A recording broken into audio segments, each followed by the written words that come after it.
Okay, I think we're ready to start. I got my thumbs up from our director back there. So, this is the October 9th meeting of the Eastridge Board of Zoning Appeals, City of Eastridge, Tennessee. And I'll ask everybody to rise, and Mitch, if you'll give a invocation for us tonight. Let's pray. Heavenly Father, we just thank you for this beautiful day you've given us. We thank you for this opportunity we have just to serve the city and the citizens of Eastridge. I just pray that the decisions made this evening, conversations made, would be in the best interest of our citizens and our city, and that you would just guide conversation and decisions. In your name we pray. Amen. Thanks, Mitch. Melissa, you want to do a roll call? Chairperson Leach, Here. Board Member Pendley, Board Member Qualls, Here. Board Member Sharp, Board Member Zitzel. Here. Okay, we do have a quorum. You've been giving out some minutes. I think they were actually sent out. Thank you so much, staff, for preparing those ahead for the September 11th, 2023 meeting. And if you just take a second to look over those, if you've got any questions or additions, or we can entertain those. Otherwise, I'll entertain a motion.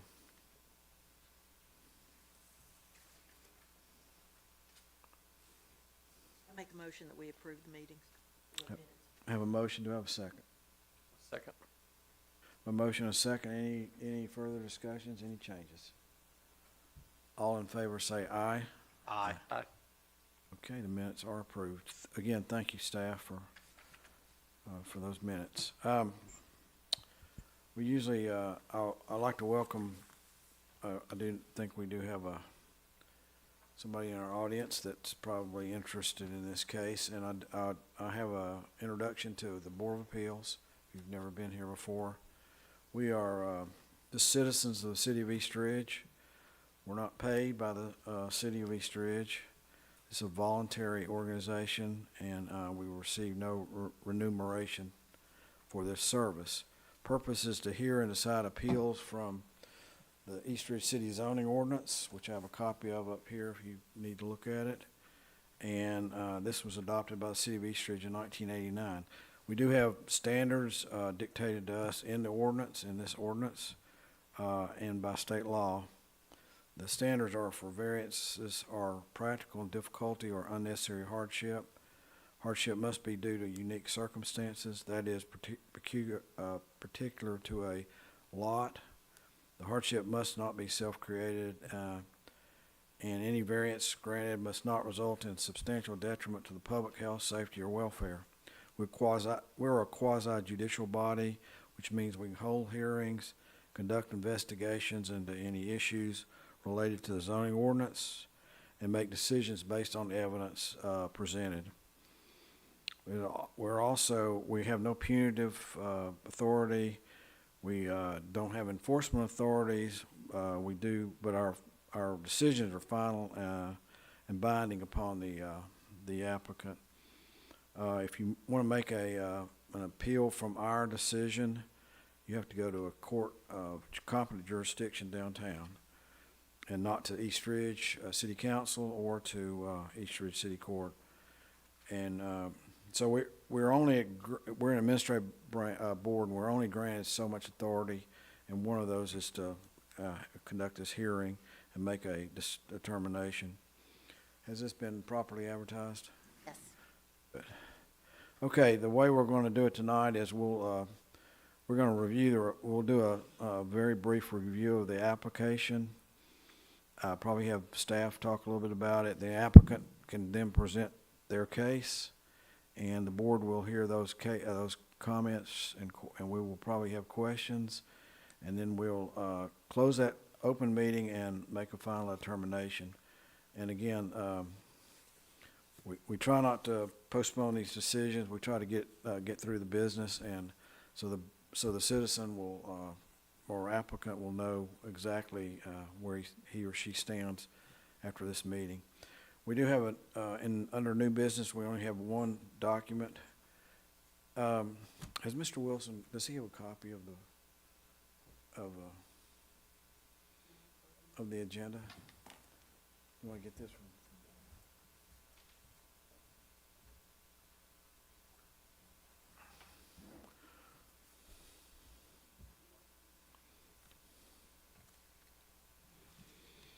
This is unusual tonight because the case, as it's stipulated on the application, was a little confusing to me. I've asked Mike a little bit about it, Michael Howell, a little bit about it. And so what I've done, board, is you've got kind of A and B. It's the same request. One is for a 25-foot setback, and one is for to zero, and the other one is 5 foot to zero. So, Mike, if you'll kind of explain where we kind of came up with that notion. Yes, good evening, everyone. So, like Mr. Leach said, it was a little confusing. I did speak with the applicant today, and I can confirm that it is item B on here. It is a detached garage, but we weren't sure at the time if it was going to be an attached garage. Because if it is attached to the property, then you're required to meet a 25-foot setback. If it's a detached structure, then you're only required to meet 5-foot setback from the rear and side yard lines and 3 feet away from the principal structure. Say that again. Can you say that again for Yes. for detached garage? For an attached, yes. So if the garage was attached to the house, that would follow the rear setbacks of 25 feet. If it's a detached garage, then it follows a 5-foot setback from the rear and side property lines and 3 feet away from the principal structure, meaning the main house. Gotcha. And that's detached means it's an accessory building. That is correct. And that's sort of where I got confused. I'm easily confused. But that's where I got confused about the application being 25 or 5. And Mike clarified that for me the other day. I talked to him about it. But either way, the applicant comes to you, either could have been 25, but it's 5 now, correct? And wants to go to a 0 setback on the back property line only? Not the side, okay. That's correct. So we're still within the way this thing was advertised, for 0 setback. And I apologize for having A and B, but that's the only way I could figure out how to structure this, hearing tonight. So Michael, you have any other thoughts about this particular one? I don't. Obviously, this is to construct a 32 by 40, I believe it is, size garage on this property. And this would be reducing back to 0 0 from the rear yard. The remaining setbacks on this structure would be 10 feet from the south yard line, 100 feet setback from the north side yard line, and a 58-foot setback from the front rear requirements. And we did have a site plan that was furnished to us that's in your packet.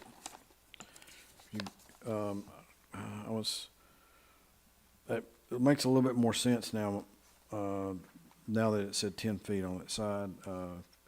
I kind of understand. The house is not included on this drawing, so that sort of threw me for a loop. I actually went on the GIS system for the county and pulled it up, and then went on Google Earth to try to figure out how all this was working.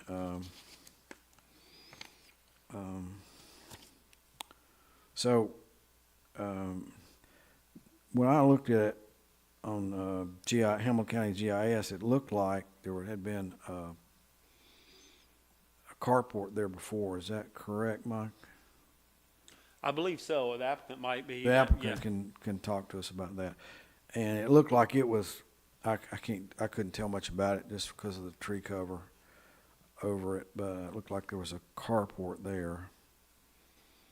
And there looked like there was another building to the rear along the back property line that appeared to be about 0. I'm not sure. It actually pulled it up on GIS. And if my technology is working, we can actually look at it on GIS. Maybe we could just hear from the applicant Yeah, we'll get to that in just a second.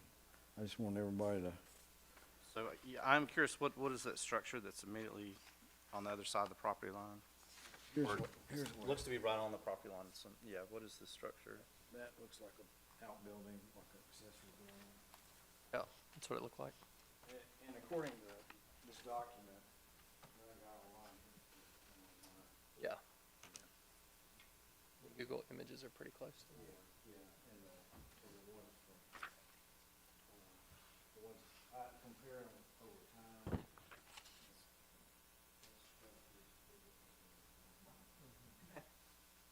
Okay. Michael, you have anything else you wanna? Just to add that, obviously, when we're looking at GIS, those lot lines are anywhere from Right. 3 to 5 feet off, so don't take that in No. consideration. That's not a official survey of the property, so, That's always a warning, because yeah. people get nervous about it, and they, Yeah. oh, no, it's over my property line. May or may not be. Okay, anything else, Michael? Other than, and I'm gonna hold this up so to reference this for everyone, so the 4820 Madonna, there is a small drainage ditch right here that basically blocks this really irregular shaped lot, of this 4820 Madonna. So the placing this building to the, rear property line would not affect any future development in this because of that irregularity, excuse me, you wouldn't be able to build anything there anyway, so just So- wanted to point that out. The property to the rear, basically. Yeah. Yeah.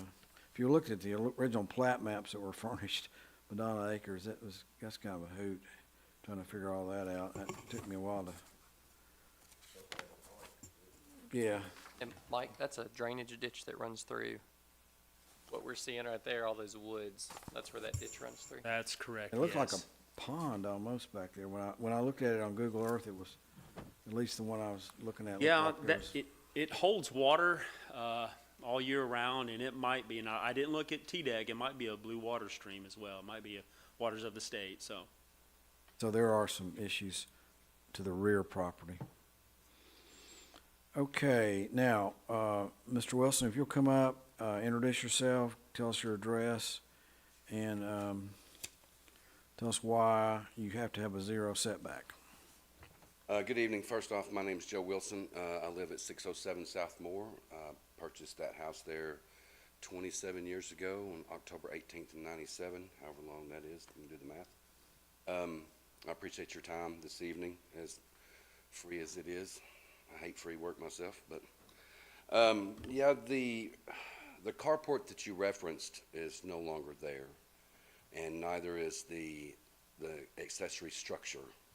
Trees, a large 75-year-old willow oak in the back of on a different property fell, knocked over 6 other trees, and the willow oak crushed the green carport and then knocked a pine and split my 10 by 24 building in half. So that building is gone, and so is the carport. Ironically, the day that it happened, I was telling my sister that, you know, I'd like to have a garage built right here. So we took off. I did sites that day. I'm a real estate appraiser, so I went out and did sites and drove back, and I had a jungle laying in my driveway. So that kind of, okay, well, let's try to get a garage built. But in order to get the size of garage based on my number of vehicles, based on the number of items that I need to store, I needed to get back to that back property line. Now, there's one of the trees that I had to take down after the fact.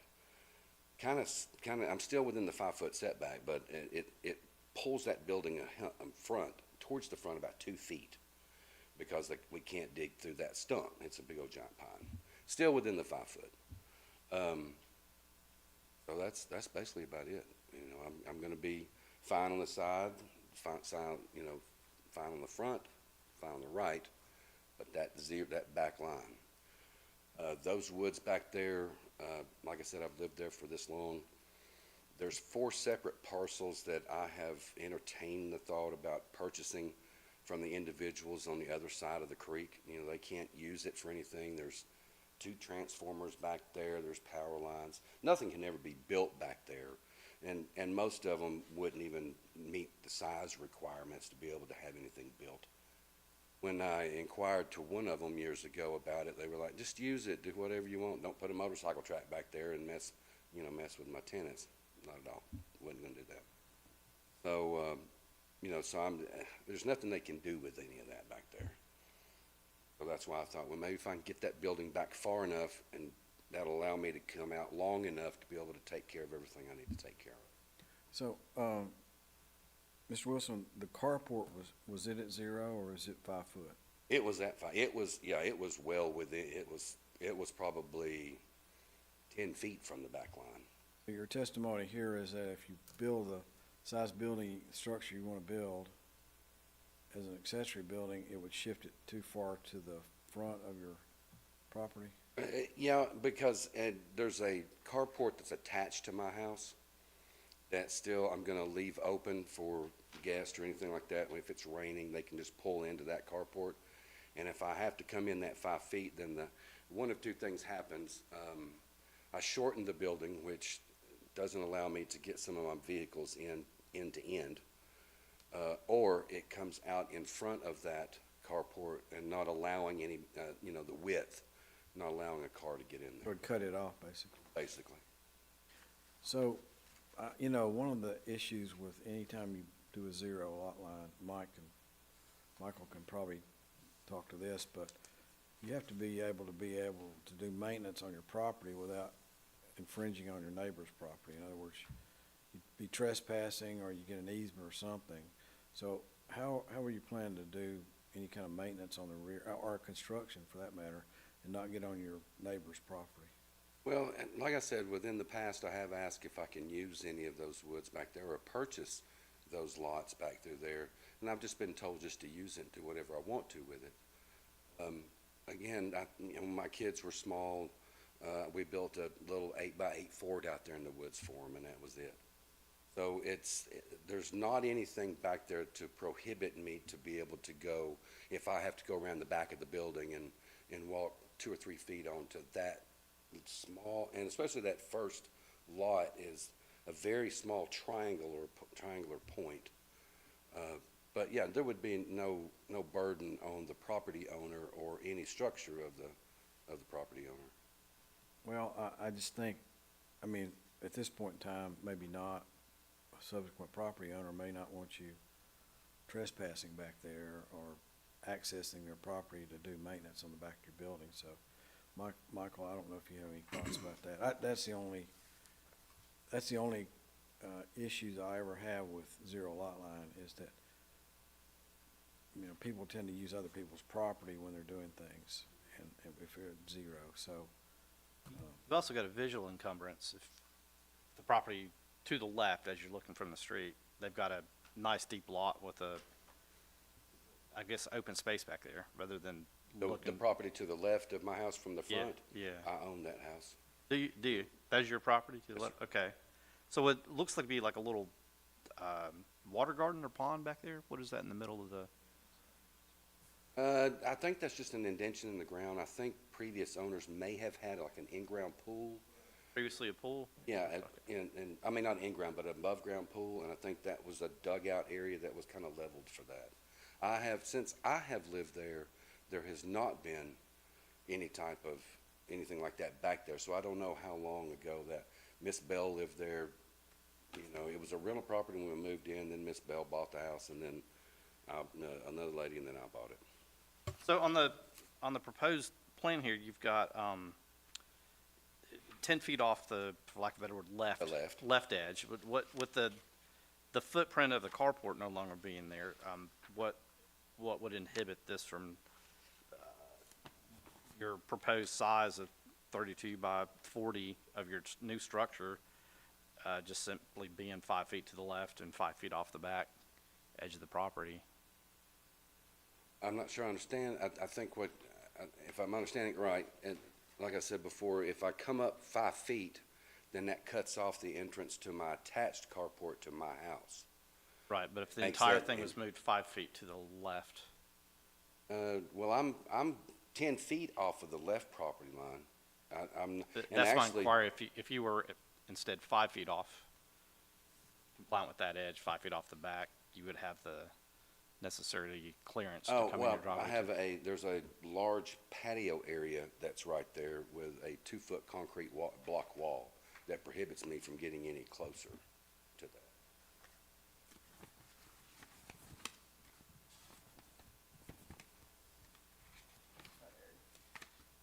Yeah, I understand now what you mean, where I can move it to the left. Right, shift it that way to free up. But yeah, there's that. How far out does that extend Towards the front, from the Out from the property line? that is also the same distance that the green carport was. It's probably 10 feet off the back. It may be even a little longer than that. It looked like it had been almost a foundation for a property or something. It's a kind of an odd, It is an odd thing, yes. And that's been there as long as you've owned the home.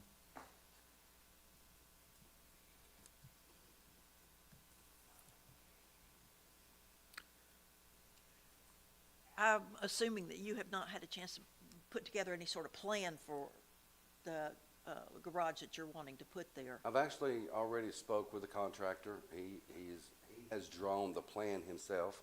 I've actually already talked to a concrete company. They have estimated the cost for a 6-inch pad for that area. But everybody is, I was just getting those, kind of everybody going and getting my cost in order to even see if it was a feasible thing for me financially. So, on a garage-like structure, there's usually an overhang for the roof. That would not be, there would not be an overhang that would On not. the rear, right. Okay. Yeah, only, there would be, slight gables, I guess, or eaves on the ends. The trusses go that direction.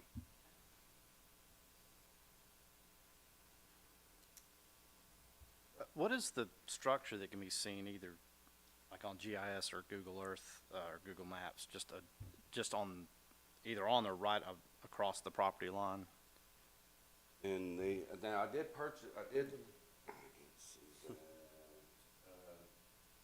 Well, the 10 by 24 building is gone, but I did build a lean-to right next to that is just a roof with 4 poles that I park equipment under, my lawn equipment. Is that what's on that raised area? Or no? Oh, I see what you're talking about. It's either on the back property line or, It's right, it is. depending on if you're looking on Gizmo or Google Maps. On Google Maps, it appears to be on the adjoining property. Is that on your property? The lean-to is at least up to the fence and may overhang the fence just slightly, and then my fence is the back property line. It looks to be this. Yeah, are you looking at the Gizmo 5 that Mike has? It's here.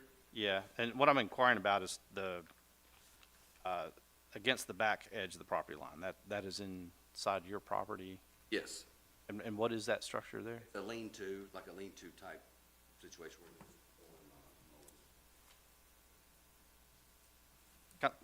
Sort of like a pole barn type of. Yeah. I gotcha.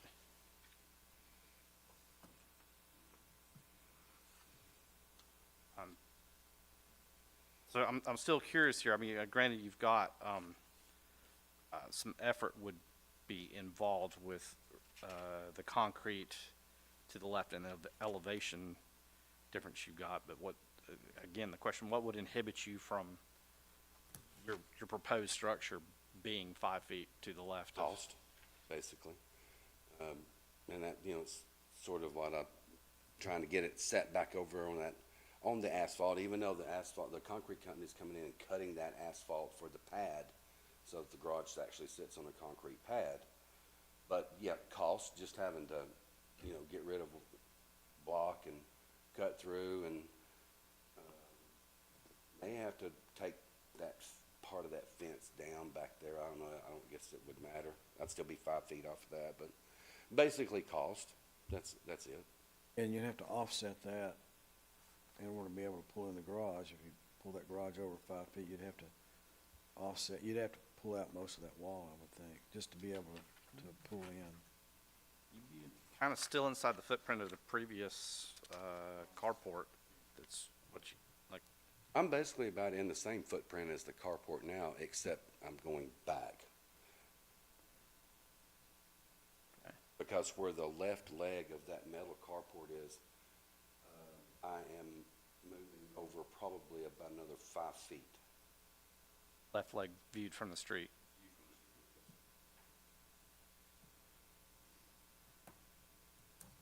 So you'd already be, if you're, from that left leg, if you're coming over about 5 feet, then at that point, you're probably 5 feet from that concrete pad over there on the left side then, aren't you? Well, I'm actually about 2 feet off of that pad. Okay, Now, gotcha. is that's where that wall is gonna, that left wall of the garage is gonna be. So it'll go almost up to that pad that's, Almost to the pad. that rise.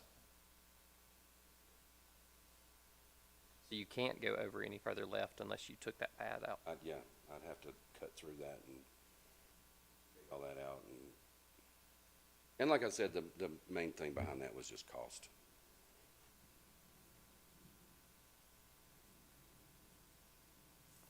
So your proposed new structure, I guess the, 32 in by view 40, from the yeah. street, the front right edge would coincide with the previous footprint of your carport.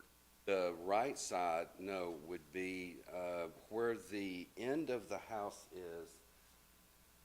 You can see the back right corner of the house.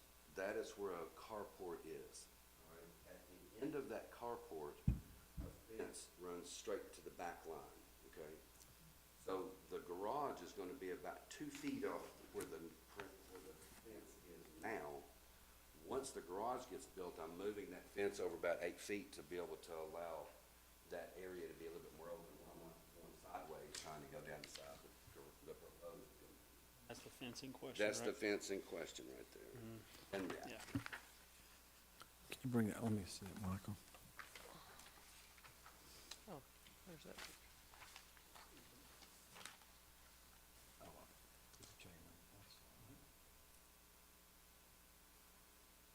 And the storage building that's there, that green, is that gonna that go away? building is gonna move in, I'm gonna have it moved into the backyard. You like buildings, don't you? Well, I have a lot of tools and plus my wife passed away in March, so I have a lot of sentimental items that I definitely want to keep somewhere, which is kind of why I want that building to be that large where I can have everything that I need under one roof. The outbuilding is for tools. Okay. That's what it was used for prior. Sorry about your loss. How many vehicles will be parked on, I guess, how many cars do you have to park there? All right, I have a total of 10 vehicles. 7 of them are on site. 3 of them I have let family members drive. There will be my wife's car and the Jeep will be end to end in one bay. My truck will be in another bay. 2 motorcycles will be in the far right bay. On the left bay, that's going to be workout and storage area. And then in the back right corner where the motorcycles are, there'll be storage area back there as well. So the 32 is the front elevation or the front Well, it's dimension? 40 across, 32 back. So if you cut it down to a smaller garage, what, are you saying that you cannot? I wouldn't be able to get 2 cars end to end. Measuring the Jeep and my wife's car, that's what kind of made my basis off the depth. Because I want to be able to keep those 2. Tina loved that Jeep, and so it's got sentimental value as well, so I want to make sure that I keep both of those protected. And so having them just kind of end to end like that was, Michael, what's a normal stall size for a vehicle? Normal's 9 by 18. 9 width, 18 length. What would be what would normally be the setback on a structure, let's say a carport from the lot line? Okay, so for a lot like this, being an interior lot, you could have it 3 feet from the property line, that's side and rear. So something like a carport would have requirement of a 3 foot. Yes, it's different than a garage, you're right. Carports are considered open, so that way you can, you don't, if a carport was to catch fire, it wouldn't be as damaging as a structure, a combustible structure like a garage. That's why we want that separation from If your you had property something lines. like a less permanent shed, like a lawnmower shed, what would be the setback on that? Shed itself would be 5 foot. That applies the same as an detached garage. If it's unenclosed, it falls into that That's category. Like a correct. pole barn is unenclosed, so it falls in a different category. That is correct. So therefore, pole barn, you'd be 3 feet. And that's Article 6, subsection D. It talks about that in your zoning ordinance.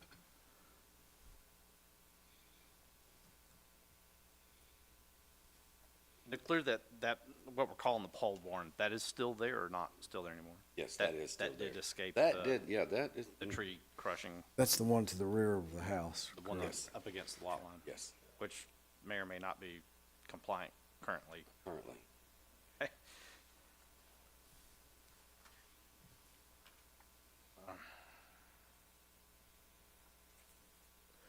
What if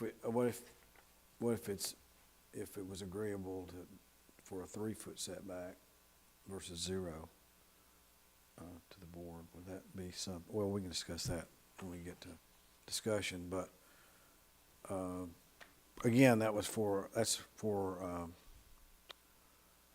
unenclosed, not enclosed. So that's really the difference between the two, as I understand it.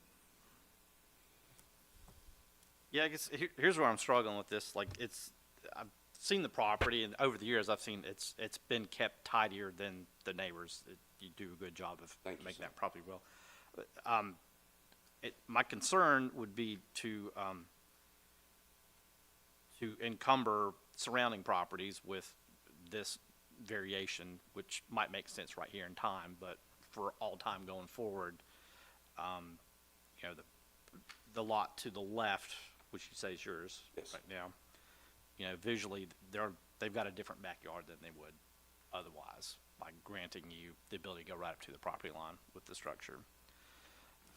So it seems the encumbrance on the neighboring properties is negligible in that the creek prohibits, you know, really much use of that. Access or use, yes. But I'm still kind of working it out in my own mind. Like, That's- yes, sir. it seems that you would be able to potentially have the size garage you're after with just simply losing a little space to the left of it, like one parking space to the left of it, and just simply having a 5-foot surrounding on the. Off of the side, on off the left side, is that what yeah. you're talking about?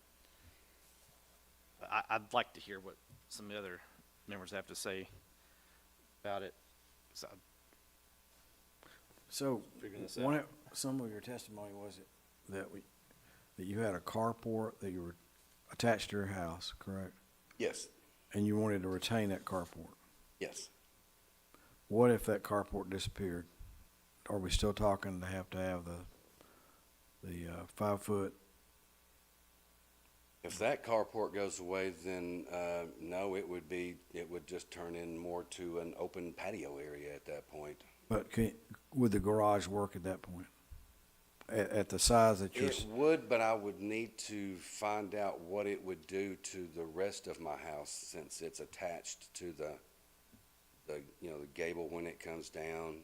And actually, because of the tree damage, I just had a new roof put on it and all new decking.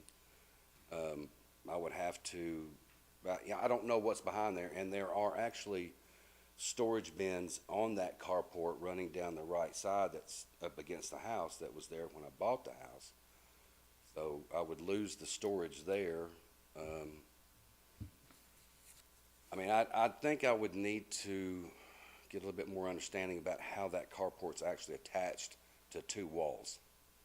Because that end of the house is a L. It's a bedroom, but I use it as an office. It comes over, and then it kicks back, and that's where the kitchen is. The carport sits here.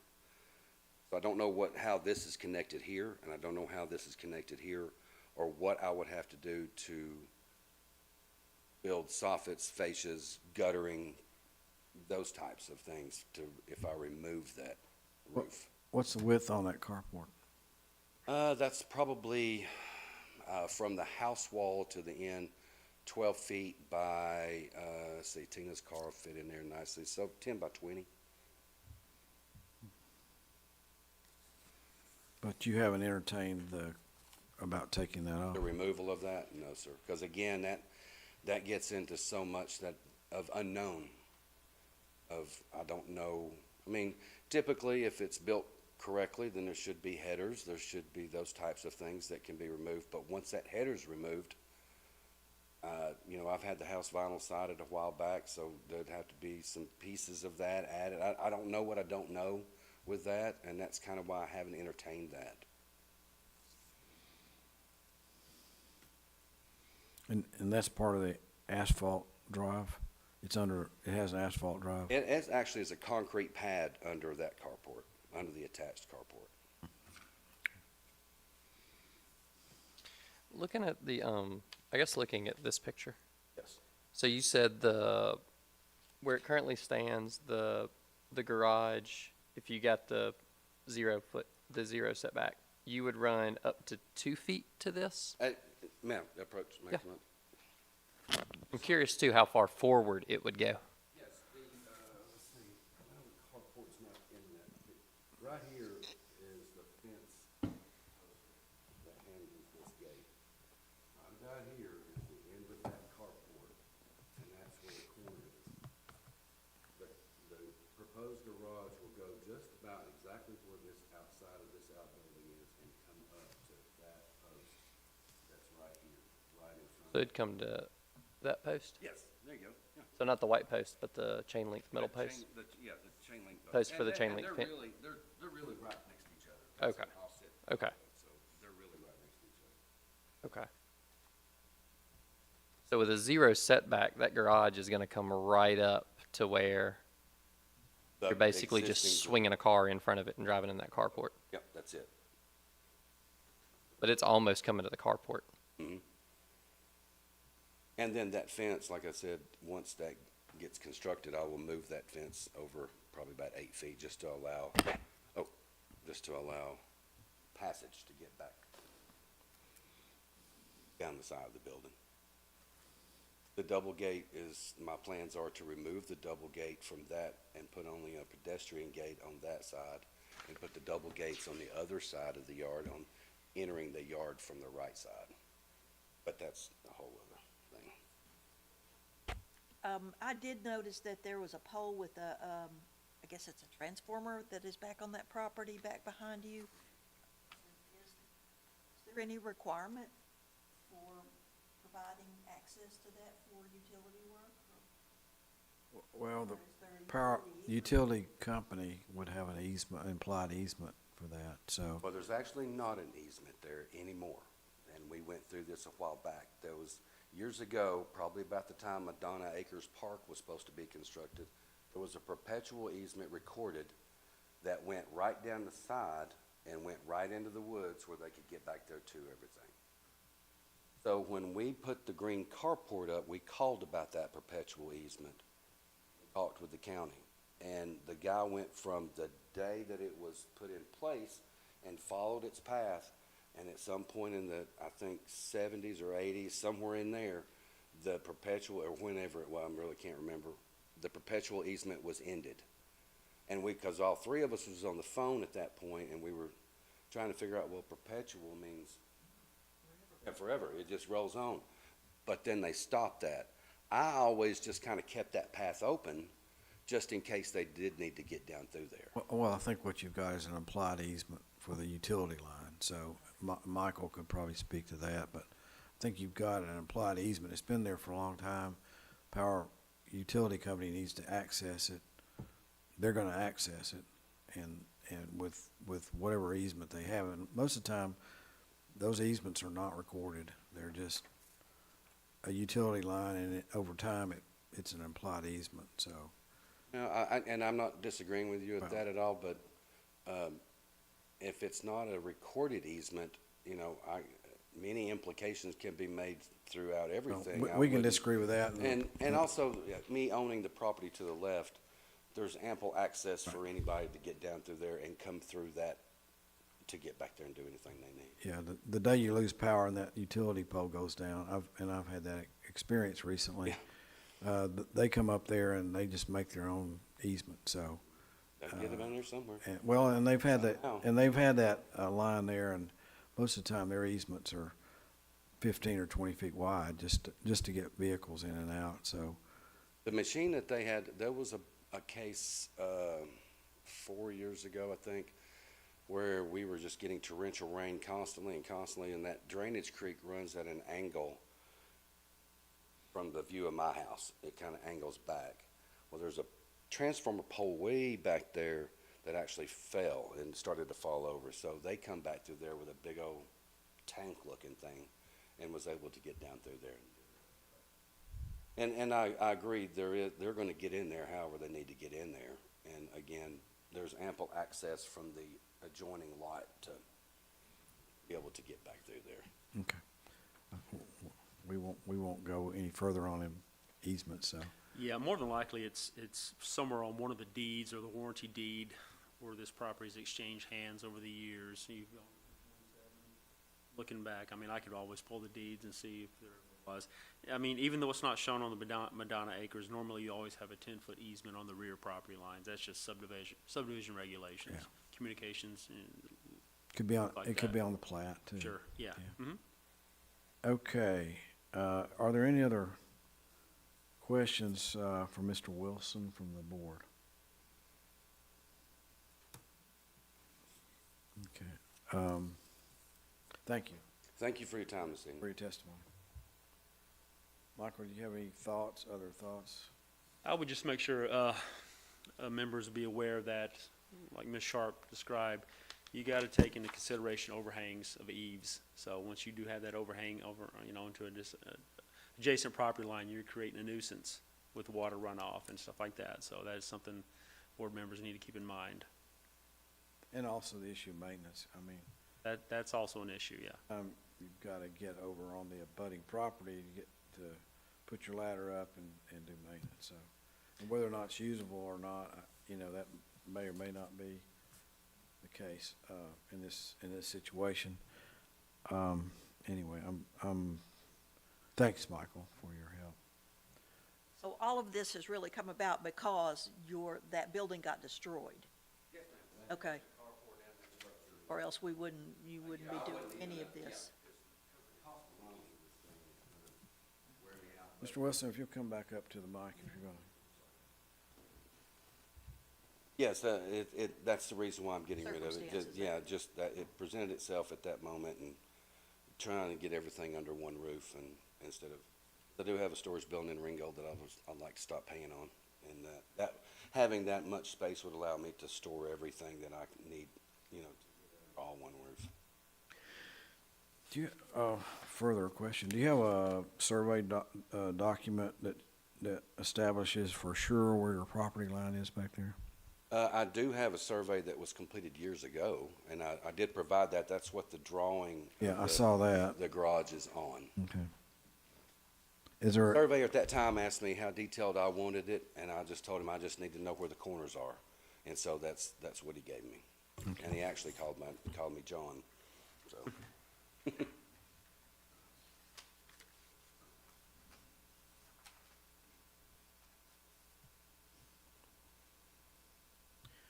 Michael, are you pretty confident you could establish a property line if he would have to furnish you a Is- defined property line? As long as the pins are still there, I can establish it, yes.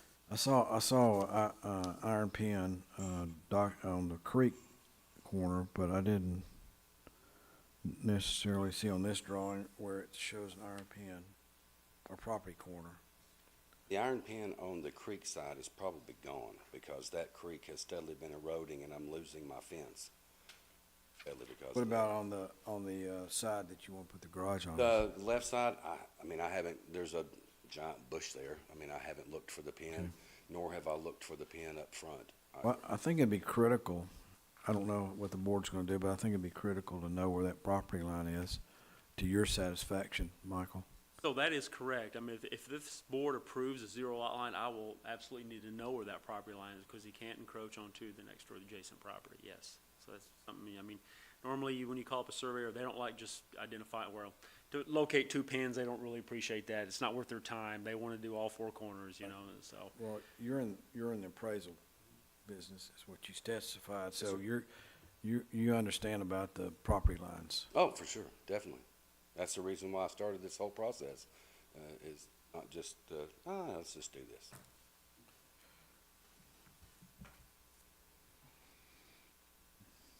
Okay, thank you, Mr. Thank you Wilson. again.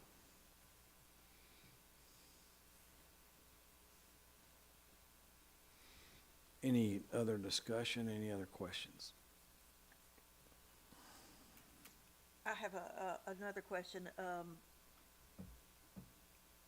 This has been discussed with the neighbor whose property it's going to be right up, butting up against? The one that's from Madonna? Yeah. The one where you're No, gonna have the zero. I talked to them years ago about buying that little sliver that runs up through there. At that time. They were- said, yeah. just, no, I'm not gonna sell it, you can just use it and do whatever you want. I'm No, I inclined to have think not that spoke to them. maybe we should postpone this, and they should be approached about whether or not that, under the current circumstances you find yourself in, that they would be willing to, you know, Certainly. make an offer to, you could make an offer to them that would be acceptable. The other thing that I thought that might be possible would be to, that, concrete slab, which is huge, and you're not gonna wanna cut that out, but would be to incorporate that for storage. And that would give you the means of moving that building over a little bit to the left, but that still doesn't change The the back. rear, right. And to be quite honest, it would probably be less costly for me to approach the 3 or 4 individuals that own those strips of land back there and just say, hey, I'll give you a couple $100 for that strip of land. You know, you own this many square feet right there, can I buy it? And that would probably be a lot less costly than, say, removing a carport roof or cutting into the slab and trying to get that out of there and changing. If we were to postpone this until we had more information, would that be till the 30 days? Would that be when we would next? Well, it would be to the next meeting. Okay. At his request after he's gotten the information, or is that just Well, automatic? he would have to, no, it wouldn't be, well, it could be automatic, but giving him the benefit of the doubt here, we need to put a time certain on it, like, this is the date, and that's a favor to us, really, to have a specific date. One of the concerns I have is more philosophical and has very little to do with your property, and that is East Ridge is confined, and more we're going to have people making requests to reduce those setbacks because they've got what they've got and it ain't gonna get any bigger. Right. So, Yeah, it's pretty landlocked. yeah, so what I was trying to suggest was that possibly there is a piece of property there that the owner can't build on. If approaching them to possibly sell you that tiny little piece that would be necessary to, I would probably need to at least get 2 of the back, as you can yeah, see in the Gizmo 5 photo, the triangular piece, I don't know that this actually gives me 5 feet to that line. oh, I see what you're saying, yeah. So it would, but again, I had wanting to approach the back 4. Huh. And kind of go all the way back to what my boys used to call the bamboo jungle. There's a patch of bamboo back there. And again, that would probably, if the owners will cooperate with that and are okay with that and a that transaction solve your can be problem? made, then this would end any of this conversation, because then I would own it and I could stick it wherever at that point. Potentially allow you to set it back Even further. further, because where the proposal is, it's extremely close to the carport also. And again, I'm sorry. Well, I was gonna say, it would be very close to the carport itself. Does that, does there need to be a set distance, since that's an open carport as opposed to the corner of a house? It wouldn't be, no. But Michael did bring up a good point that I didn't think about in the event that the new structure all of a sudden catches and, starts to burn down. I personally wouldn't want it that close to my carport, to be honest. Yeah, that would be very close. So, I'll come over there and talk to myself. I know that I'm making a decision, but still, it's a logical Yeah. question and a logical response to that. So yes, I will, I will address those individuals that own those properties and see. Most of those houses are duplexes. I don't know if I can track the owners. I think the first one that has the triangular is a duplex, and I think the second one is, but I think the third and the fourth are single-family residential.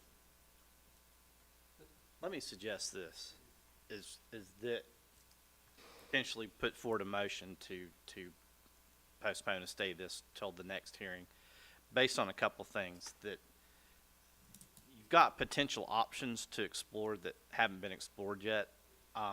That is getting ownership of that unusable strip behind you, with a property owner that could plausibly likely be willing to sell it to you at a negligible cost.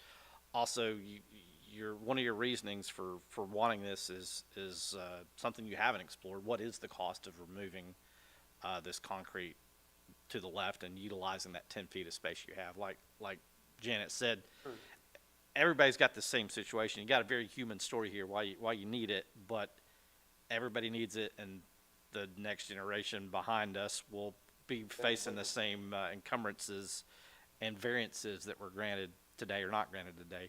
So I'm suggesting we might, that might be a path forward on this, is to potentially stay this temporarily, have you explore if you've got some other options that don't involve us manipulating the Yeah, I think variant. purchasing those back lots is probably gonna be my best option, I would think. Because again, I can appeal to those individuals that, what are you gonna do with it? You're paying taxes on it. You know, They can't build on it. build on it, you can't do nothing with it back there, and it stands in water. I mean, I think there's the back right corner of my property is actually in the floodplain. And then the creek running at an angle, I'd say that floodplain still travels 10 feet inside of that creek all the way up. That being all vegetation in there anyway. There's nothing I can do with it other than not have to. That's your garage back set my a little garage- further from the corner of your Yes, house. set it back away from the house. I would feel more comfortable if we had more information about what options Okay, might be available that would still not be a burden on you. okay, and that's fine. I've always wanted to buy that land, and like, I tried it once, and they were like, no, I don't want to sell it. Yeah, So, and they may do the same thing again, but, you know, I can kind of pull up, well, you're paying taxes on something you're not using, can't Yeah. use, you know, I never will use. right. So specifically, a benefit would be like something more tangible. Where physically is the pin of the corner? Because we're Okay, up here trying to make a decision based on an overhead aerial shot and one But shot it- of the backyard. right. And but rather than beat a dead horse, let me put forward a motion to stay this decision until the next meeting, so that more information can be gathered. certainly. So we have a motion to table. Do we have another? I'll second. A motion to second to table to the, and I think the next one is I actually had that pulled up. Yeah. It was the 13th of November.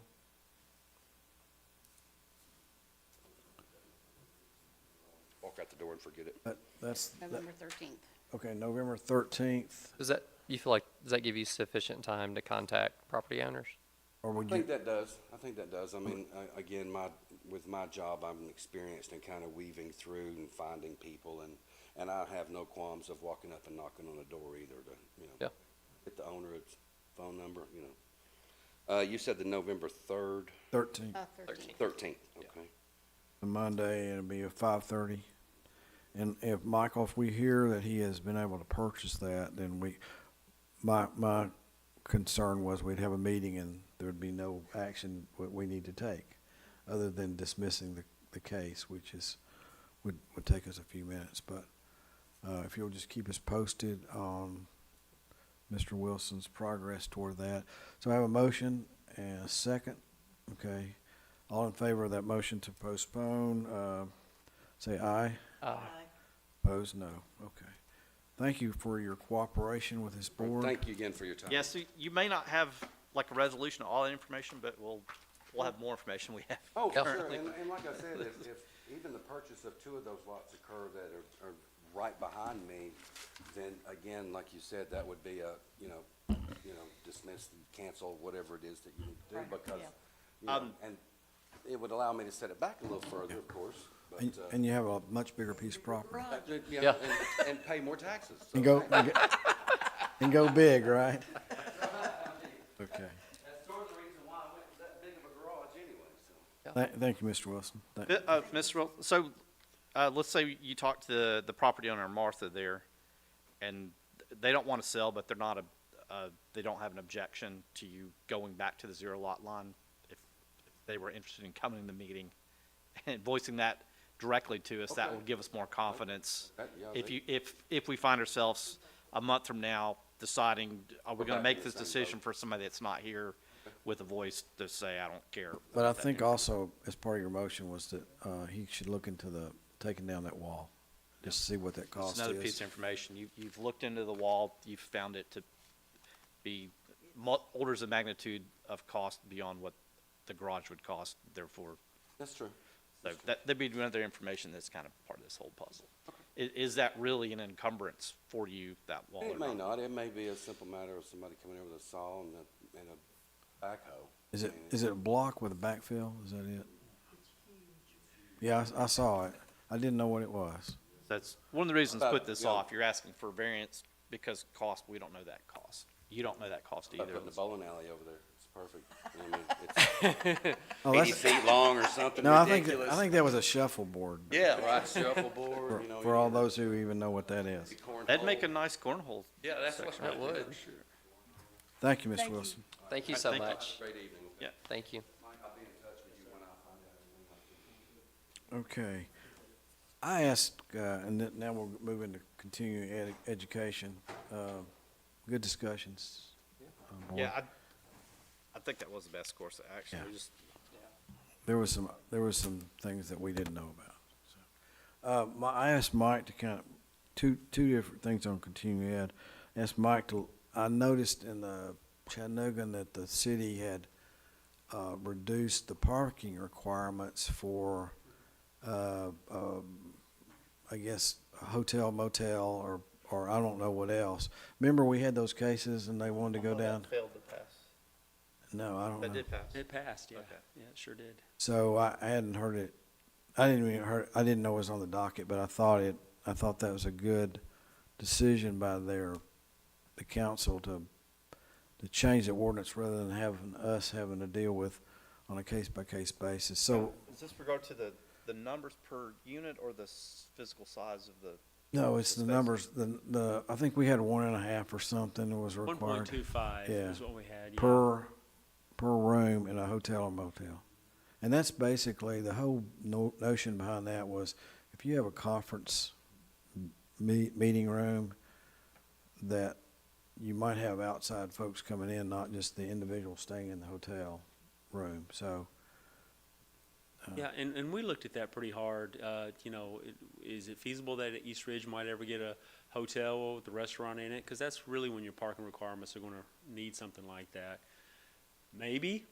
We don't know. We don't have a crystal ball. We can't look into the future. So, I mean, it was, after looking at, ours and all the surrounding municipalities, we were the highest in Hamilton County for the C1, C2, and C4 districts for hotels and motels only. That's the only parking that we changed requirements was for those three districts and for those two permitted uses in those districts.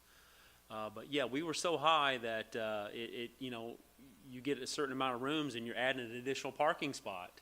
And now you got a sea of parking spots that are not being utilized for a building that doesn't have a conference center, doesn't have a restaurant, and it was just really useless. And that's why we had seen so many parking variants come in front of this board to a 1-to-1. I think it was common when, planned for hotels back in the 70s when I worked in that business, was that you had to have conference rooms in order to draw people into the hotels. So the standard for hotels in general was to offer meeting space as an incentive for people to stay there. And that's not the case anymore, and it's certainly not going to be the case out at Exit 1. So So Michael, was it part of that discussion also, if they do have a restaurant, then you can assign was it 3-to-1 ratio on parking per? Cool. We seats? left it across the board at 1-to-1, even for the C4 district. Now, if you get, I mean, hotel developers, they're gonna want parking spaces. If you got a restaurant in it, they're gonna put the required parking spaces in there.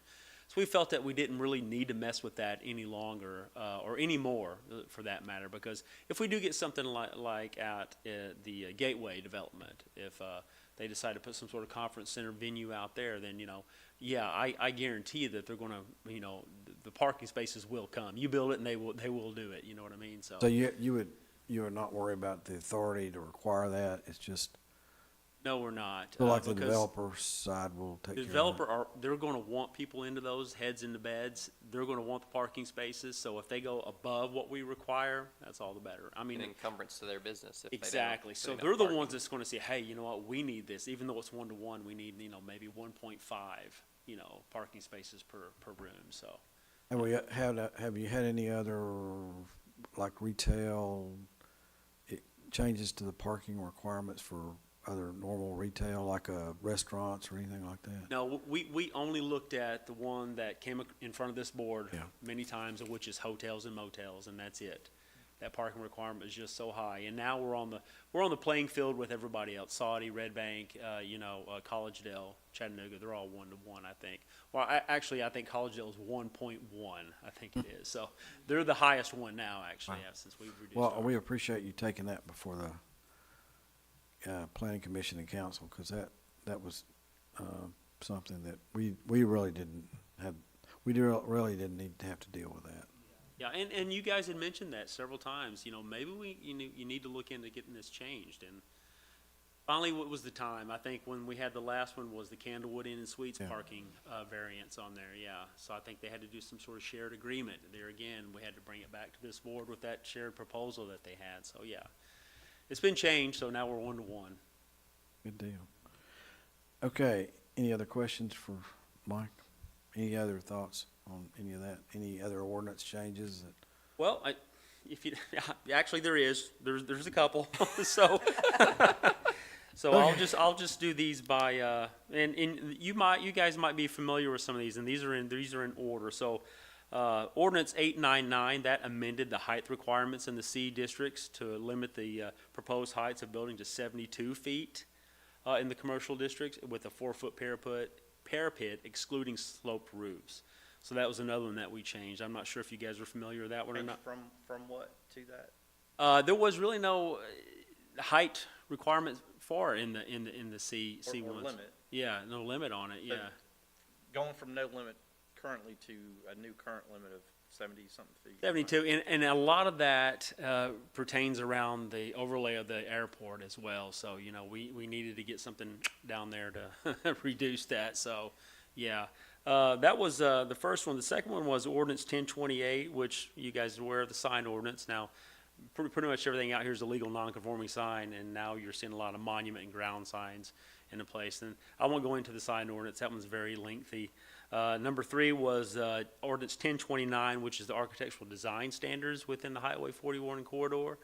That one basically just says, hey, if you're gonna build any type of new building, or if you're doing an improvement over 50%, you're going to have to meet certain architectural requirements that the city's going to require now, which, to break it down in a nutshell, is a distinguished base, a distinguished cap, a facade interruption at every 60 feet, and that way you don't have just a plain-looking building. You got to have some bump outs, things of that How nature. about metal? I'm sorry? Metal buildings? Metal buildings are in there. I try to interpret it the best I can. It does allow metal, but you need to use these metals with certain other architectural design standards in there. There's a list. There's a certain earth tone colors that we're looking at, that's in there. That's required by that as well. We don't want any purple or yellow buildings out here, but there again, you'll see a purple or yellow building, it's because it's existing and they're not doing 50% reconstruction on it, so, we don't have nothing. That doesn't go before another board, that goes before you? Yeah, it comes to me. there's a few of us, me, the city manager, that, once they submit some architectural design standards, we look at it, and we go from there.